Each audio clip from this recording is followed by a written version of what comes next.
నూలు నూలులో శతాబ్దాల గౌరవం, పట్టు పరంపరకు ప్రతీక, సంప్రదాయానికి శాశ్వత చిరునామా సఖీ. నమస్తే రమగారు. నమస్తే జయ. రమగారు, మణిద్వీప వర్ణన అందరూ చేయొచ్చా? ఇది ఒక అంటే కామెంట్స్లో మనకి ఎక్కువగా కనిపిస్తోందండి. ఇది చాలా మందికి అనుమానాలు ఉన్నట్లుగా అనిపిస్తోంది నాకు. బోల్డ్ అంతమంది చెప్తారు జయ, మణిద్వీప వర్ణనకి ప్రత్యేకమైన పూజ. ఆహా. ఎవరో చెప్పారు, గురువు గారు చెప్పారో, గురువమ్మ గారు చెప్పారో, వాళ్ళ ఓన్ గురువు గారే చెప్పారో తెలీదు. 9 ఆవరణలు ఉంటాయి, నవావరణ ఉంటుంది. 9టికి 9 రంగుల పువ్వులు చేయాలని, 9 వారాలు చేయాలి, 9 మంది ముత్తైదులకు పెట్టాలి, 9 రకాల జాకెట్ పీసులు పెట్టాలి, 9 రంగుల గాజులు ఇవ్వాలి. చాలా ఉన్నాయమ్మా. నమో నమః. నాకు తెలియదు అవన్నీ. మణిద్వీప వర్ణనం, మణిద్వీపం ఎక్కడొస్తుంది, ఇది ప్రత్యేకంగా తెలుసుకోవాల్సిన విషయం. అమ్మవారు లలితా పరమేశ్వరి మణిద్వీపంలో ఉంటుందని, ఆమె మణిద్వీపానికి 9 ఆవరణలు ఉంటాయి. ఈ మణిద్వీప వర్ణన అవి చదువుకుంటే ఇళ్ళు లేని వాళ్ళకి ఇళ్ళు కుదురుతాయి.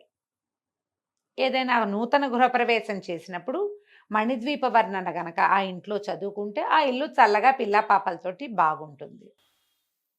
ప్రచండమైన పాజిటివ్ ఎనర్జీ. మణిద్వీప వర్ణన తెలుగులో పాటలు కనపడుతుంటాయి.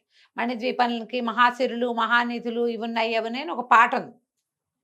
ఇది ఏమిటి, సంస్కృతంలో ఉన్న మణిద్వీప వర్ణనకి తెలుగు సేత పాట. మీరు పాట పాడుకున్నా మంచిదే, సంస్కృతంలో ఉన్నది చదువుకోగలిగినా తప్పులు లేకుండా చేతొస్తే శుభ్రంగా అది కూడా చదువుకోవచ్చు. దీనికి ప్రత్యేకంగా ఈ 9 చేయవలసిందే, లేకపోతే మీ కొంప మునిగిపోతుందని ఎవరైనా చెప్తే వాటిని నమ్మకండి అమ్మా. మీకు చేతొచ్చిన పూజ చేసుకోండి. ఇవి 9 వారాలు చేయాలి. చెప్పాక నేను లిస్టు 9 రకాల పువ్వులు, 9 మంది ముత్తైదువులు, ప్రతిరోజు భోజనం పెట్టాలి. ఇదంతా అయిపోయాక భోజనాలు పెట్టుకోవాలి. అవన్నీ మీ శక్తియుక్తుల్ని బట్టే కానీ దీనికి నియమం అయితే లేదు. ఈ మణిద్వీప వర్ణన కూడా ఇటీవల కొంతకాలంగా బయటకు వచ్చింది. అంతకుముందు ఎవరికో తెలుసు. దానికి తెలుగు పాట కూడా ఇటీవలే, అంతకంటే 100-200 ఏళ్ళ నుంచి ఏం లేదు.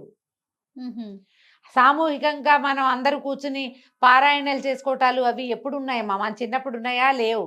ఈ మధ్యకాలంలో మొదలైనవి.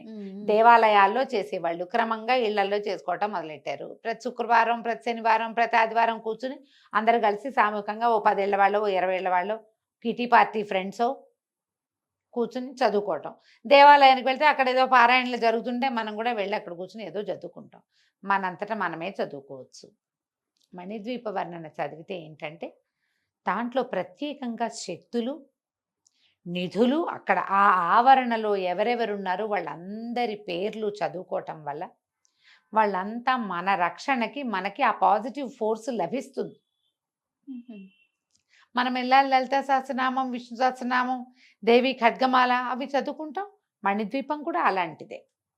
అట్లాగే మణిద్వీప వర్ణన కూడా చదువుకోవచ్చు. దేవి భాగవతంలో కనపడుతుంది. ఆసక్తి ఉన్న వాళ్ళు చక్కగా చేసుకోవచ్చు. సామూహికంగా కొంతమంది కలిసి చేసుకుంటాము అంటే సంస్కృతంలోది కనుక చేసుకోగలిగితే ఇంకా బాగుంటుంది. తెలుగులో కొంచెం సింపుల్గా చెప్పారు, ఓ చిన్న పాట, దాన్ని 9 సార్లు పాడుకుంటున్నారు చాలామంది. మా ఇంట్లో నాకు హెల్ప్ చేసే గౌరీ కూడా చేసింది. బోళ్ళు పువ్వులు తెచ్చేది. ఎందుకే ఇన్ని పువ్వులు తెచ్చావంటే మణిద్వీపం చేయాలి కదమ్మా అంటది. కథ ఏమిటి, కథ అన్న మాట ఏం లేదు, చేయగలిగితే చేస్తావు. నియమం అయితే అలా ఉందా రమగారు? అలా లేదమ్మా, అలా నియమం కూడా లేదు. అది ఎవరో పెద్దవాళ్ళు ప్లాన్ చేసి చెప్పారు అట్లా. కాదు రమగారు, కొన్ని పూజలకి ఒక ప్రత్యేకమైన విధానం ఉంటుంది కదా, కొన్ని వ్రతాలకి ప్రత్యేకమైన నియమాలు ఉంటాయి. అట్లా మణిద్వీప వర్ణనకి ఏమైనా చెప్పబడిందా అని అడుగుతున్నాను. ఎవరో చేశారు దాన్ని, అంతే అంతే తప్ప అది పురాతన కాలం నుంచి వచ్చిన విధానం అయితే కాదు. వేర్వేరు పువ్వులు అంటే చామంతులు 5 రంగులు వస్తాయి, 5 పువ్వులు పెడితే అవుతుందమ్మా? అమెండ్మెంట్సే కదా అవన్నీ. అంతేగా. అదే 9 రకాల పువ్వులు ఒకే సీజన్లో ఎలా వస్తాయో మీరు నాకు చెప్పండి. అసలు వస్తాయా?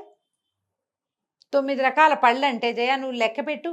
కివీ ఫ్రూట్స్, డ్రాగన్ ఫ్రూట్ పెడితే కానీ 9 అవ్వవు కదా. అవుతాయా? అవ్వవు. మనం ఇవన్నీ అమెండ్మెంట్సే. ఈ అమెండ్మెంట్స్ పూర్వకాలంలో ఉండుంటాయా? ఇప్పుడు కదా మనకి కివీలు, డ్రాగన్ ఫ్రూట్లు, ద్రాక్షలో ఆకుపచ్చ వేరు, నల్ల వేరు, అదేదో విచిత్రమైన రంగు వేరు ఇప్పుడు వచ్చాయి. అవన్నీ పెట్టుకోతుంటే మనం అమెండ్ చేస్తాం, ఒక్కొక్కటి దానికి యాడ్ చేస్తున్నాం. పూర్వం అది ఉన్నట్టు కాదుగా. ఇందులో మంచి విషయాలు కొన్ని ఉన్నాయి. ఏమిటి? 9 సార్లు మణిద్వీప వర్ణన చదువుకోవటం, నియమం పెట్టుకుని 9 వారాలు చేసుకోవటం, 9 మంది ముత్తైదువులని పిలుచుకుని ఏదైనా ముత్తైదువు పెట్టుకుంటే మంచిది. భోజనం పెట్టుకోండి, మరీ మరీ మంచిది. ఈ 9ని అన్నిటికీ 9 పిండి వంటలు 9 9 9 అని అంత వాయించక్కర్లేదేమోనని నేను అనుకుంటున్నానమ్మా. అంతే, అంత అక్కర్లా. కొంతైనా చేసుకోండి, మానేయకుండా. 9 వారాలు రోజుకోసారైనా 9 రోజులు చేసుకోండి. 9వ రోజున దాన్ని పూర్తి చేసుకోండి, నమస్కారం చేసుకోండి. 9 రోజులు చేస్తాను లేదా 9 వారాలు చేస్తానని సంకల్పం చేసుకున్నాం, చదువుకోండి. ఎవరికైనా తాంబూలం ఇవ్వండి. చదువుకోవటానికి సులువుగా ఉంటుందా రమ్మగారు? తెలుగులో అయితే సులువుగానే ఉంటుంది. సంస్కృతం ఒక్క రవ కష్టం, కొంచెం పెద్దది కూడా. దేవి భాగవతంలో ఉంటుంది. మణిద్వీప వర్ణన సంస్కృతానికి పుస్తకాలు దొరికేస్తున్నాయి. మణిద్వీప వర్ణన అనేది ఒక ప్రత్యేక విధానంగా చేసుకుంటున్నారు. చక్కగా చేసుకోండమ్మా, ఏం భయం లేదు. చేయకపోతే అలా చేయకపోతే ఏదో కొంప మునిగిపోతుందనే భయము, కాంప్లికేషన్లోకి వెళ్ళద్దు. మీ శక్తి అనుసారం ఎలాగైనా చేసుకోవచ్చు. దాంట్లో నవావరణలు ఉన్నాయి కాబట్టి 9 అంకె ముఖ్యమైనదిగా చెప్పబడింది. ఎన్ని 9లు కుదిరితే అన్ని చేసుకోండి. ఏ 9 కుదరలేదు, చదువుకునే 9 అయినా ఫినిష్ చేయండి.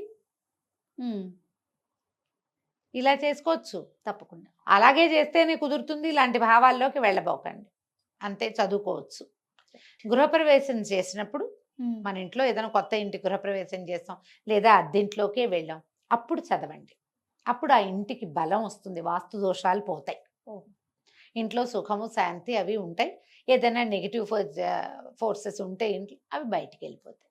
దాన్ని ఈ మణిద్వీప వర్ణన్ని ప్రధానంగా అందుకే చెప్తారు. మన అవకాశాన్ని బట్టి చేసుకోవచ్చు. ఇవన్నీ ఇటీవల కాలంలో వచ్చినవే. మన అవకాశాన్ని బట్టి ఎలా కుదిరితే అట్లా చేసుకోవచ్చు. నమస్తే. నమస్తే జీ.